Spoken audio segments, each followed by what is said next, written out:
could talk for hours in the answer to this, but I'll start off with this. Are Maine hospitals in general at a crisis point? Yes.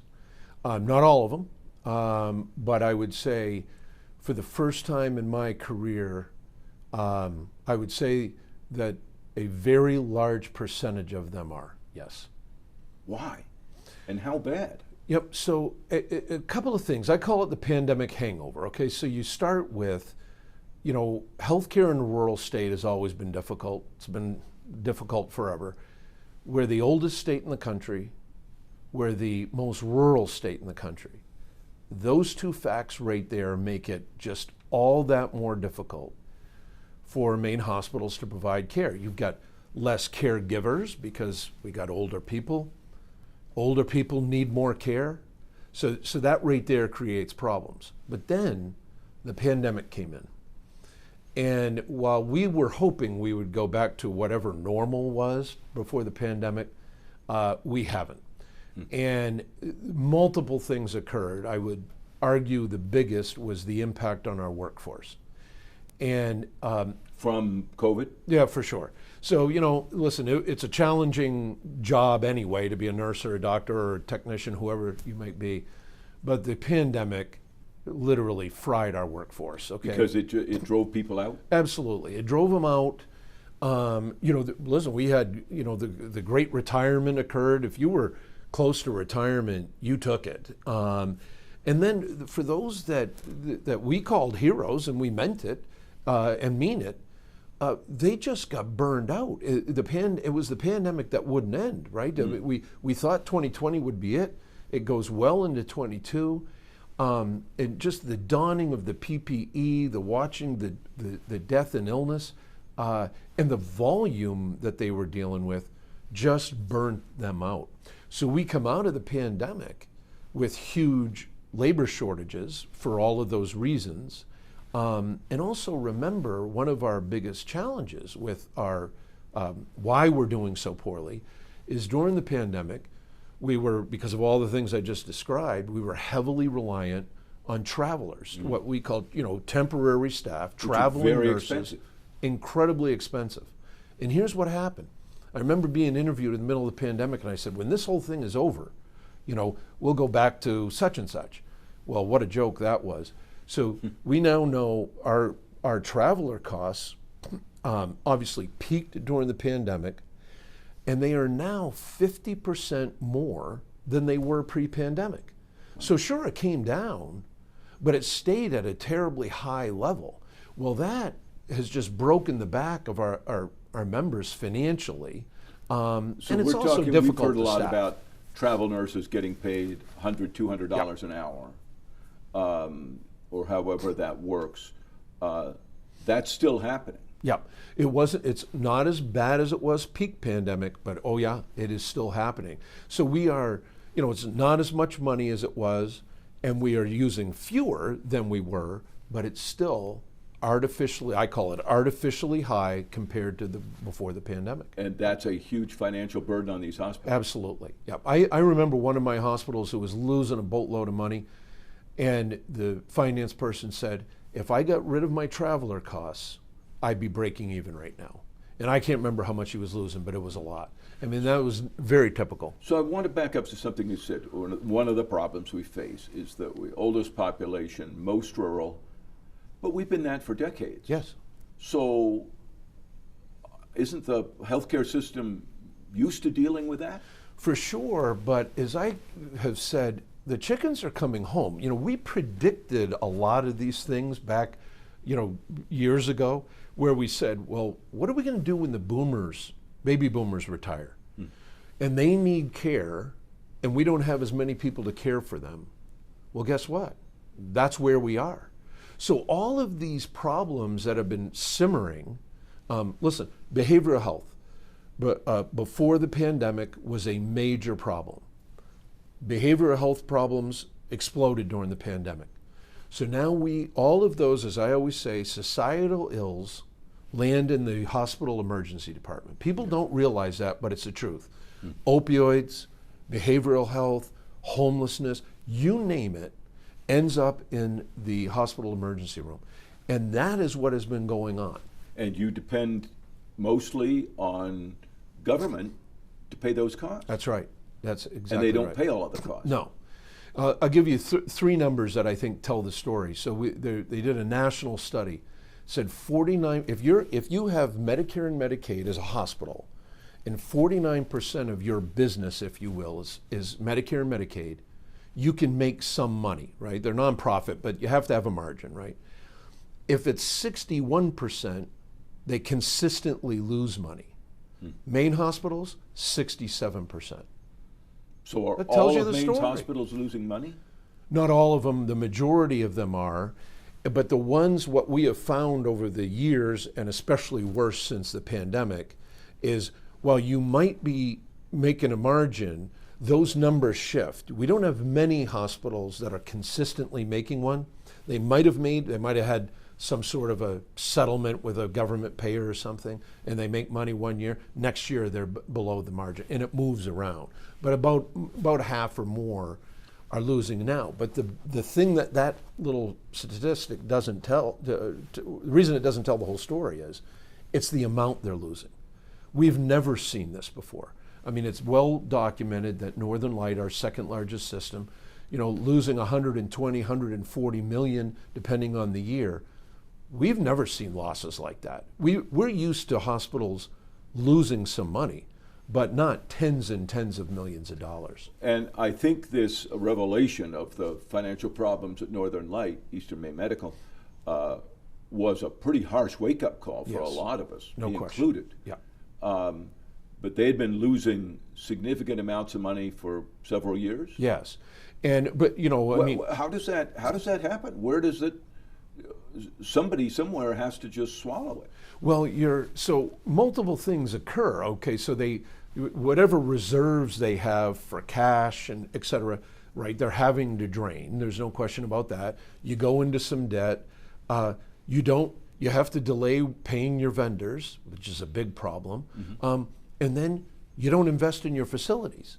And so there's some combo, and it's not just Northern Light.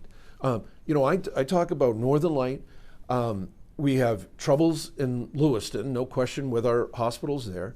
We have other hospitals that are asking us for ideas on turnaround firms. And then I always say these things, and then I go, and we haven't even talked about our rurals. And our rurals are the ones that are always barely hanging on, and they're dealing with these buffeting winds just like everybody else. So the majority of Maine's hospitals are losing money. Yeah, probably about half at any given time. About Yeah. half. Are some of them at risk of having to shut down? Oh, I don't think there's any question. I normally don't say that. I think, and I don't mean imminently, but I think we're going to look different in the next 5 years. I just do. And I can kind of confidently, I don't want to say it, but I can confidently say that we're going to look different. I think we are going to have fewer. And I think the more important thing, though, is I think they're just, even the ones that are there are going to look very different.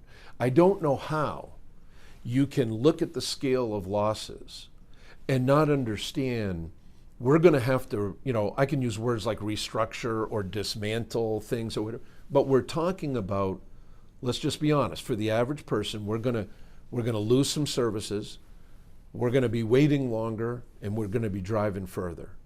I hate to say it, but there's only, there's no magical bucket of money coming from anywhere. We're going to have to reconfigure what we do, and it's going to be painful while we're doing it. Well, we've already seen in different parts of the state some medical offices close, right? Yes. The most populated areas, Cumberland, York counties, and the coast, still have a fair amount, but they're also, we were talking about obstetrics, delivering babies. And there's fewer and fewer hospitals doing that. Oh, yes, there is. And, it's something, I don't like to say, but we're not done with the closure of rural OB units. And you want to talk about something that's devastating to families and to areas. It's not just, it's not just the hospital. It's, I keep saying, think about the local economy and the local population, how are you going to recruit or get young people who may want to have children to go into areas or to live in areas where there's no place to have the baby? The spiraling effect of this is what is so disturbing, and we're not done with it. We're in for another more rural OB closures. There's no It makes question it about even less appealing to get people to move to rural areas. Absolutely, that's my point. Yeah, Right. It's not just a healthcare issue. It's an economic issue. It is the vibrancy of rural Maine. At the same time, you need more nurses, you need more doctors, you need more medical staff in Right. general, especially in rural areas, right? Right. Is there an interest out there? We've been beating the drum for, 15, 20 years about needing to train more nurses, Yep. I believe. And with all the schools that are doing it now and all the push on that, we don't have enough nurses, right? Right, and it is, I will say, on the nursing side, it is improving. That's some good news. I mean, boy, it's been a mad scramble. The universities and the community colleges and hospitals and everybody has really made it a priority, and we are seeing improvements on that side of things. But it's not enough yet, and you got to remember we have an aging nursing workforce, so there's a lot of retirements that are happening and coming. So we're scrambling to fill that pipeline. There is some good news there, but it takes a while to make a nurse. You don't just turn around and Right. train a nurse. Right. And the shortage of doctors is getting worse. Yes, and especially primary care and things like OB and those kinds of things. But as I always say, if people haven't seen how things have changed in trying to see your doctor or your nurse practitioner or PA or getting a lab done in a timely way, then you haven't accessed the healthcare system recently. It's not pretty, and it's very discouraging. And again, we're doing all kinds of things to try to increase the supply, but I think a lot of what we're doing is trying to rethink the model. You mentioned this earlier. The system we have is not a system that we can afford anymore, and I'm not sure we could ever afford it. But I think that's what we're seeing is these cracks that have been there forever. The pandemic just, it's not just a pandemic. Look, inflation hit us just like, when it was 9% Right. for families, we got hit with all of that.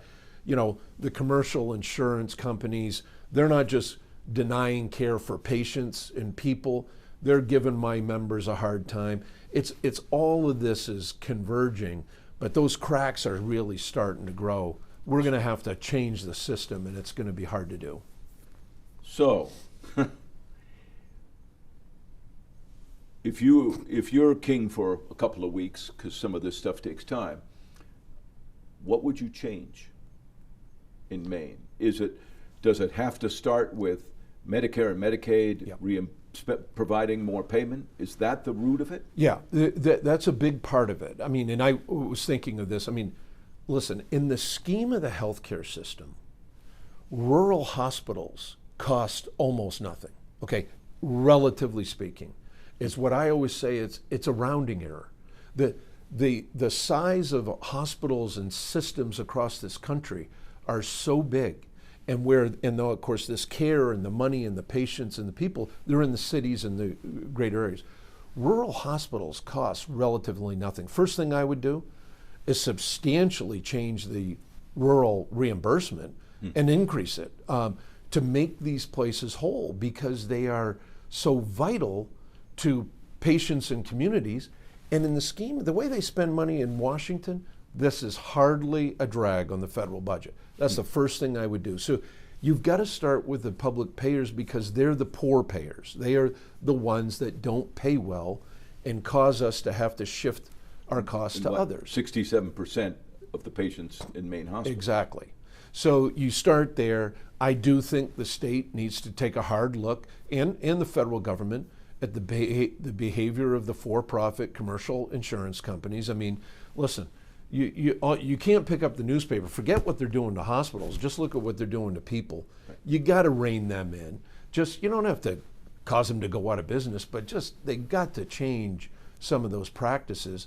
And then you start there. We're doing a lot on recruiting and training people, but the other thing, if I was king for 2 weeks or 2 months, whatever you said, is I would significantly invest in education, but also payment for primary care. And I don't just mean physicians, I mean nurse practitioners. You mean for people to go into primary care? Absolutely, yeah.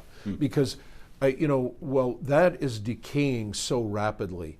We have got to invest in that. And again, change what we're doing, but you're gonna have to invest in that. And by the way, that's the cheaper end of healthcare as well. It's not like you're investing into open heart surgery. So you've got a new session of the legislature about to begin, new legislators. You've got a governor going into her final 2 years of her term. Are you folks, are hospitals going to be going to the legislature and governor this winter asking for major help? Well, I think we're probably going to Washington sooner than we are to Augusta for the major help. And the reason is simply, let's just be honest, they deficit spend, they've got money at the federal level, and Medicare is by volume is a much bigger payer. So that's a biggest priority. The state is going to be limited. Do we need help? For sure, and we will be pursuing that.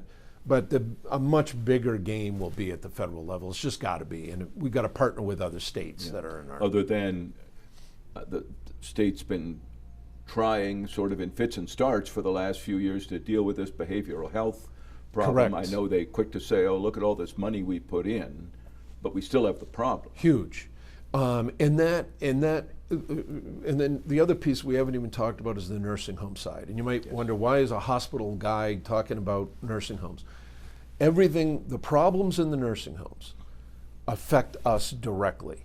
And one of the things that got very much aggravated by the pandemic, because of the nursing homes' financial and labor problems, their shortages, is we can't get our patients who are due to go back to the nursing home. They come in, they get care from the hospital, they no longer belong there care-wise, and we can't move them back to the nursing homes. Why? They don't have people. They're closing beds. They're actually closing nursing homes.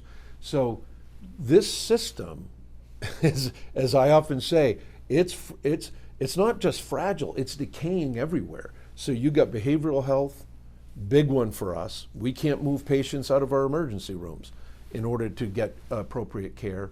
Nursing home side still needs help. We do as well. This sounds like an almost unsolvable problem. Is it? Oh, I actually think it is pretty much, to be honest with you. I think when you look at the gravity of it, look at the people, we know this from the hospital side, that are just screaming at us about our costs, that we got to lower our costs because it's so expensive, it's not affordable, impacts businesses. Totally agree. But what are you going to do? Cut our reimbursement further? Reduce what you're paying us further? I mean, what are you going to do? Close 10 hospitals? So, there are things we can do around the edges, and that's where I don't have a lot of hope in what Washington does, but this has got to be a federal game, not entirely, but it's got to be, because they just have too much impact with Medicare and the fact that they can spend, they may not like to sometimes, but they can, that they need to get in this game and understand the level of crisis that's out there.